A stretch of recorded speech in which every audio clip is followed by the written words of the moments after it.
மிளகாத்தூள் அரைக்கிறது, குழம்பு மிளகாத்தூள், சோம்பு 50 கிராம்,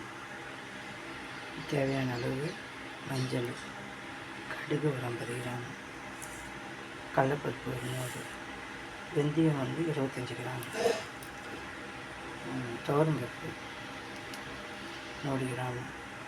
சுக்கு, பெருங்காயம் தேவையான அளவு, சீரகம் 100 கிராம், சோம்பு 50 கிராம், மிளகு 100 கிராம், கடுகு 50 கிராம் எல்லாம் போட்டு, பெருங்காயம் தேவையான அளவு, கறிப்பிலை வறுத்து எடுத்து வச்சாச்சு, எல்லாத்தையும் வறுத்து போட்டிங்கன்னா வறுத்தாச்சு, கலந்து 1 கிலோ மிளகாய், 1 கிலோ தண்ணி எல்லாத்தையும் போட்டு அரைச்சி உங்களுக்கு காட்டுறேன்.